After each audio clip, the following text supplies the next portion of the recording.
I'm getting married in the morning. Hello. And welcome to Making Money, the greatest show for money on the internet. I'm Danny Fontana, the skinny guinea with the ravioli eyes. Okay, so I'm on a TV show yesterday with Rob Schneider of Deuce Bigalow fame. Honestly. And Coolio. How's that for, strange bedfellows? Me and Coolio. We hit it off, bro. Anyway, Rob Schneider's getting married. He asked me a question. He says, what should I do? I got an ex-wife and I got to take care of that. And he says, and I said, well, don't get married. And he says, well, I'm getting married now. And I thought, lay down till that feeling passes. But it's a legitimate question, okay? One of the biggest mistakes that young people make, they're going to get married, they don't talk about money. And it is a proven statistical fact. Survey after survey shows that the number one reason for divorce, the number one reason for confrontation in America is arguments over money. So you got to have a conversation. Nobody likes to do this.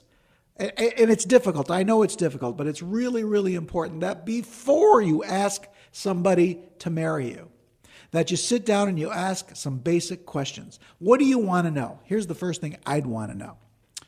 Are you a spender or are you a saver? Now, let me tell you why this is important. If you're a saver and you marry a spender, marriage goes bye-bye in a skinny New York minute because it'll drive you nuts if you're a saver. Now, a saver and a saver is a great thing. No problems associated with that because you're going to spend less than you take in. But a spender and a spender, la Madonna di Guandola, that's a guandola, baby. That's a toughie.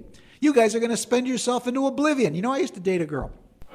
Dated her for 6 years, who said to me, you're not broke. You're never broke if you have a credit card. Moment of silence. It was the craziest, stupid. It's what happened. I ended up bailing her fanny out probably 3 or 4 times before I said, you know what? Sayonara. Adios.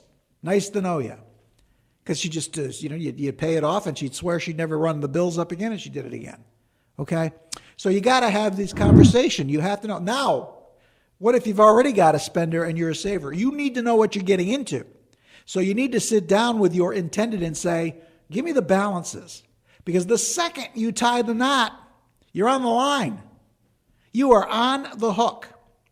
So what are the credit card balances? What do you owe? Are you late? What's your credit score? You need to know all of these things because it's going to affect your decisions down the road. Things like you're going to want to buy a house, right? You're going to want to buy a car. You're going to want to have children. They're going to want to buy houses and cars and go to college. You're going to need to have a fairly decent, good, clean credit score. What happens if your intended just has a horrible credit score and yours is good? Well, it brings you down. It brings you down. You've got to have those discussions. Now, I know love is a powerful thing, and we don't even have to go to the sex thing. It's a very powerful, powerful thing. But goodness gracious, you need to understand that if you're a saver, the idea of marrying an irresponsible spender is, by definition, irresponsible. And you're just setting yourself up for misery. And you're not going to change them. You're not going to change them.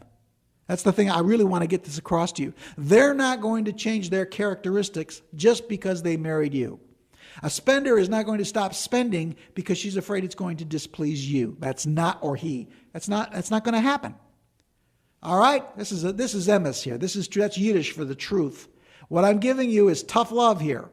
But for crying out loud, if you're going to marry somebody, know what you're getting into. Have the conversation about money. I'll see you tomorrow.